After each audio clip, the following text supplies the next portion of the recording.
हिजो पनि मैले भिडियो राति हाल्न गएको थिइनँ अनि बिहान एडिट गरेर घाम लागेको छ गाइज।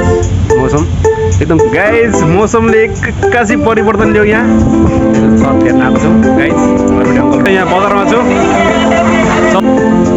यो देखेको चाहिँ यो हाम्रो मिट रहेछ अनि यसको साइन्टिफिक नेम चाहिँ बेटा भुल्गारिस भन्ने रहेछ।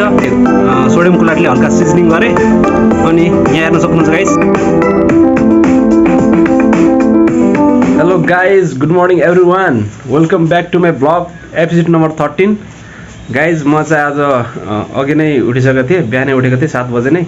अनि हिजो पनि मैले भिडियो राति हाल्न गएको थिइनँ अनि बिहान एडिट गरेर भिडियो हाल्दै थिएँ। अनि त्यही भएर अनि त्यसपछि मैले ब्रस गरेर फ्रेस भएँ अनि फ्रेस भएर भाँडा पनि मोलेँ। अनि त्यसपछि म चाहिँ अहिले मेरो ड्युटी जान रेडी भइसकेँ गाइज। यस्तै छ गेटअप, हिजोको जस्तै छ मेरो गेटअप आज पनि। त्यही हो गाइज, अब म चाहिँ अब ड्युटी जान्छु। अनि गाइज आज मौसमको अपडेट दिँदा चाहिँ आज पनि राम्रो घाम लागेको छ गाइज। मौसम एकदम क्लियर छ, हल्का बादल छ तर क्लियर छ।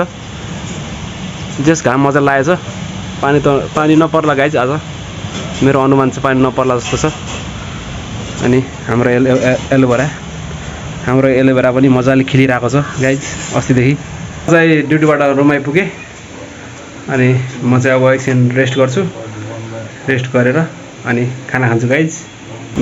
मौसमले एक्कासी परिवर्तन ल्यायो। यहाँ हेर्नुहोस् गाइज, बिहान मैले यहीँ तपाईँलाई आज मौसम राम्रो छ घाम लागेको छ भनेर गएको थिएँ अनि अहिले ड्युटीबाट आएर हेर्दा हेर्नु यस्तो हावा चलिरहेको छ गाइज। पुरै पानी पर्ला जस्तो भइसक्यो, बादल पनि यस्तो डेन्स खालको बादल आइसक्यो। यहाँ हेर्नुहोस् त, मौसमलाई प्रिडिक्ट गर्न गाह्रो छ गाइज। कस्तो डेन्स खालको बादल छ यहाँ, खतरा पानी पर्छ होला गाइज। हेर्नु हावा हेर्नु त कस्तो हावा चलिरहेको छ। यो हावाको डाइरेक्सन भनेको मैले डाइरेक्सन प्रिडिक्ट गर्नै सकिनँ। यो लगभग इट्स नर्थ इस्टदेखि साउथ वेस्टतिर रहेको छ गाइज। यो हावाको डाइरेक्सन चाहिँ मैले प्रिडिक्ट गरेँ गाइज। ल पानी पर्छ जस्तो लाग्यो मलाई चाहिँ, मेरो प्रिडिक्सन अनुसार। अब हेरौँ, तर यस्तै हावा चल्यो भने चाहिँ पानी नपर्न सक्छ। तर यो चिसो बतासले मेरो मुटु झकझक्याउँदा तिम्रो न्यानो अङ्गालोलाई सम्झिए। हेलो गाइज, मैले भन्दै थिएँ अघि पानी पर्छ होला कि भनेर। पानी नै पऱ्यो गाइज, फाइनल्ली पानी परिरहेछ। हेर्नु डेन्स खालको पानी परिरहेछ गाइज, खत्रै हेभी नै पानी परिरहेछ। हेर्नुहोस् हेभी पानी परिरहेछ गाइज। पानीको आवाज सुन्नु, साउन्ड अफ रेन, कस्तो पिसफुल साउन्ड आइरहेछ guys, sound of rain. So guys finally पानी पनि रोकिसक्यो अनि मौसम चाहिँ पुरै अहिले खिलिसक्यो। हेर्नुहोस् त गाइज, उज्यालो भइसक्यो, बादल अलिअलि छ तर अब पानी नपर्ला, उज्यालो भइसक्यो। हाम्रो एलोभेरा चाहिँ मजाले खिलिरहेछ, एकदम खुसी भइरहेछ हाम्रो एलोभेरा गाइज। अस्तिदेखि मजाले पानी पारेको छ नि त, पुरा भिजिरहेछ। हेर्नुहोस् त कस्तो खिलिरहेछ हाम्रो एलोभेरा। चाहिँ फाइनली रुम आइपुगेँ अनि गाइज म चाहिँ आज यहाँ हाम्रो घरबेटी अङ्कलसँग, म घरबेटी अङ्कल यहाँ छत थप्दै हुनुहुन्छ। यसो छत हेर्न आएको छौँ गाइज। घरबेटी अङ्कल र म छौँ यहाँ डिस्कस गर्दैछौँ। अनि गाइज साँझ परिसकेको छ। यहाँबाट भ्यू चाहिँ खतरा देखिरहेछ गाइज। लगभग 5 तला माथि छौँ हामी, 5 तला माथिको भ्यू हो गाइज। यो हेर्नुहोस् त, यो देखेको चाहिँ यो हाम्रो म्युजियम हो, कीर्तिपुरको म्युजियम, साइन्स म्युजियम। अनि त्यसपछि उता पर पहाड देखिरहेछ। अनि यता चाहिँ गाइज, यता चाहिँ हाम्रो टियु छ, त्रिभुवन युनिभर्सिटी। अनि यता चाहिँ हाम्रो गुम्बा, अस्ति मैले भिजिट गरेको थिएँ नि, त्यो गुम्बा छ यतापट्टि। यस्तो छ कीर्तिपुरको भ्यू। अनि यता पर चाहिँ हाम्रो बल्खु साइड हो, ललितपुर हो यतापट्टि। भ्यू चाहिँ कडा देखिरहेछ गाइज, बादल पनि कडा लागिरहेछ यता गाइज। अनि म चाहिँ अहिले रुमभित्र आइपुगेँ। म चाहिँ एकछिन घरबेटी अङ्कलसँग छत गएको थिएँ अनि छत नयाँ बल्दैछ नि त, माथि 2 तला थप्नु भएको छ।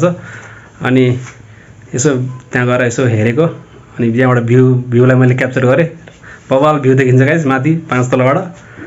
अनि म चाहिँ अहिले रुम आइपुग्यो। अब म एकछिन रेस्ट गर्छु। रेस्ट गरेर त्यसपछि आज हामी सब्जी लिन जानुपर्ने छ अनि सब्जी ल्याउँछौँ। त्यसपछि वर्कआउट गर्ने गाइज अनि त्यसपछि खाना पकाउने। हामी चाहिँ अब सब्जी लिन जान आँटेको बजार।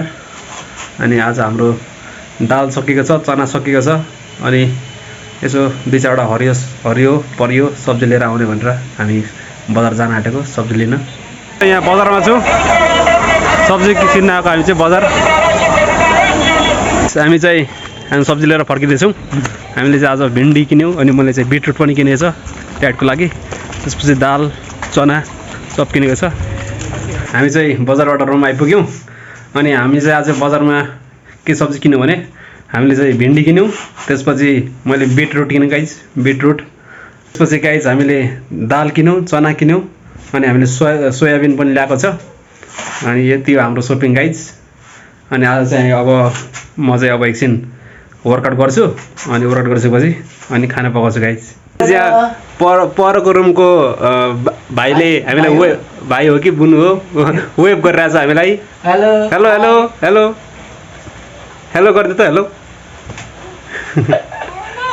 Hello guys, I have just finished my workout. अनि मैले चाहिँ आज पनि हेभी वर्कआउट गरेँ अनि जस हेभी नै वर्कआउट भयो आज पनि। मैले पुसअप हाने, सेटअप हाने, जम्पिङ ज्याक हाने, त्यसपछि स्क्वाट हाने अनि त्यसपछि रनिङ हाने गाइज अनि हाइनी पनि हाने। अनि त्यस्तै भयो गाइज, हेभी वर्कआउट भयो। अनि म चाहिँ अहिले एकदम गलेँ अनि म अब एकछिन रेस्ट गर्छु अनि फ्रेस हुन्छु गाइज। आज चाहिँ अहिले लगभग 9:30 भयो होला। आज चाहिँ खतरा पानी परिरहेछ, यहाँ मजाले पानी परिरहेछ। तपाईँले सुन्नु सक्नुहुन्छ पानीको साउन्ड आइरहेछ। अनि यहाँ चाहिँ हाम्रो एलोभेरा खिलिरहेछ, राति पनि पानी पाइरहेछ नि त। कुल मौसम छ, मजाले खिलिरहेछ। मौसमसँगै हाम्रो एलोभेरा पनि इन्जोय गरिरहेछ अनि मजाको पानी परिरहेछ गाइज। अनि जे शीतल छ आज। म फ्रेस भएर आइसकेँ, आइएम फ्रेस नाउ। अनि म चाहिँ अब खाना बनाउँछु गाइज। अनि खाना बनाउनुभन्दा अगाडि चाहिँ मैले अघि ल्याएको बिटरुट त्यो फ्रुट हामी खान्छौँ गाइज। अभिषेक र म मिलेर बिटरुट खान्छौँ अनि त्यसपछि हामी खाना पकाउने गाइज। यो चाहिँ मैले अघि बजारबाट ल्याएको बिटरुट हो। अनि सरी अघि मैले यसलाई फ्रुट भने, तर खासमा यो चाहिँ भेजिटेबल रहेछ। अनि यसको साइन्टिफिक नेम चाहिँ बेटा भुल्गारिस भन्ने रहेछ यसको साइन्टिफिक नाम। अनि यो चाहिँ एकदम न्युट्रिएन्ट र भिटामिनमा रिच हुने रहेछ। अनि यसले चाहिँ हाम्रो बडीमा हाम्रो बडीको ब्लडको हेमोग्लोबिन लेभल इन्क्रिज गर्ने रहेछ गाइज। यो भेजिटेबलले एकदम हेल्दी हो गाइज। यो हाम्रो बडीको लागि हेल्दी भेजिटेबल हो। त्यही भएर I recommend this vegetable for healthy lifestyle. अनि यसले चाहिँ हाम्रो ब्लडको हिमोग्लोबिनको लेभल चाहिँ बढाउने काम गर्छ गाइज। अनि गाइज अब म यो बिटरुटलाई पखाल्छु, पखालेर अनि यसलाई यसको छिल्का निकालेर यसलाई म स्लाइस गर्छु। अनि स्लाइस गरेपछि यसलाई म हल्का सोडियम क्लोराइड हालेर अनि अभिषेक र म यसलाई हामी सर्भ गर्छौँ गाइज। तो गाइज मैले यो बिटरुटलाई चाहिँ स्लाइस गरिसकेँ अनि यसको माथि मैले सोडियम क्लोराइडले हल्का सिजनिङ गरेँ। अनि यहाँ हेर्न सक्नुहुन्छ गाइज, हाम्रो बिटरुट मजाले स्लाइस भइसकेको छ। अनि यो कलर हेर्नु न गाइज, कलर यो कलर चाहिँ प्योर रेड कलर होइन, यो चाहिँ भाइब्रेन्ट रेड कलर भन्दो रहेछ यो कलरलाई। अनि हाम्रो ब्लडको कलरसँग मिल्दो रहेछ। यो चाहिँ हल्का भाइब्रेन्ट रेड कलरको भयो। अनि यसलाई मैले सिजनिङ गरेँ सोडियम क्लोराइडले। अनि अभिषेक र म चाहिँ अब यो बिटरुटलाई सक्ने गाइज। हामीले चाहिँ बिटरुट फिनिस गरिसक्यौँ। एकदम मिठो भयो गाइज। यसको टेस्टलाई मैले डिस्क्राइब गर्नुपर्दा हल्का स्विट अनि के भन्छ हल्का लिटल बिट बिटर अनि त्यसपछि मैले सिजनिङ गरेको थिएँ NaClले। अनि हल्का साल्टी पनि थियो। अनि जस ओभरअल भन्नुपर्दा टेस्ट भनेको राम्रै थियो, गुड टेस्ट थियो। जस बडीको लागि हेल्दी चिज हो, यो चाहिँ हेल्दी भेजिटेबल हो। I recommend you this vegetable for your healthy lifestyle, for your diet guys. अभिषेकले बिटरुटको टेस्टको बारेमा हल्का डिस्क्राइब गर्छ अरे।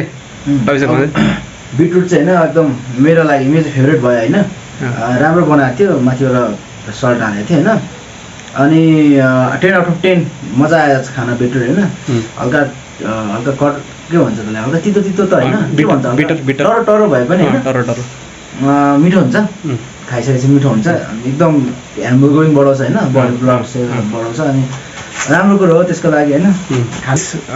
म चाहिँ अब खाना पकाउँछु अनि आज चाहिँ हाम्रो भेजिटेबलमा के छ भने हामीले अघि दाल र चना ल्याएको थियौँ अनि म चाहिँ अब दाल पकाउँछु अनि त्यसपछि हाम्रो करेला छ होला, त्यही हिजोकै भेजिटेबल हो गाइज, आज पनि सेम डिप अभिषेकले भेन्डी भन्यो, त्यसपछि हामी अब करेलाबाट भेन्डीमा सिफ्ट भयो गाइज। अनि आज भेन्डी र आलु फ्राई अनि दाल पकाउने गाइज। आज पनि टिपिकल नेपाली खाना नै हो, दाल भात तरकारी। अनि त्यही हो, अब अभिषेकले भाँडा मोटर आउँछ अरे अनि त्यसपछि म खाना पकाउँछु गाइज। हामीले चाहिँ खाना खाइसक्यौँ अनि अभिषेक चाहिँ सुतिसक्यो अनि अब म पनि सुत्नु लागेको गाइज। अब म एकछिन भिडियो एडिट गर्छु, भिडियो एडिट गरेर अनि सुत्छु गाइज। यस्तै भयो आजको दिन अनि यति भन्दै म अब मेरो ब्लग यहीँ इन्ड गर्छु गाइज। ब्लग हेरिदिनु भएकोमा धेरै धेरै धन्यवाद। अनि युट्युबमा कसले कमेन्ट गरेको थियो, मैले त्यो युट्युबको आइडी चाहिँ मजाले थाहा भएन अनि जे त्यहाँ सर्ट आउट गर्नु भनेको थियो अनि so I want to give a big shout out to him or her को थियो त्यो युट्युब नाम के थियो मैले बिर्सेँ। Just I want to give a big shout out. Okay ल, यति भन्दै आजको भिडियो म यहीँ इन्ड गर्छु। भिडियो हेरिदिनु भएको धेरै धेरै धन्यवाद। अनि अब नेक्स्ट भिडियोमा फेरि हामी भेट्ने नै छौँ। सो त्यति दिनको लागि bye guys, see you in the next video. Have a great day.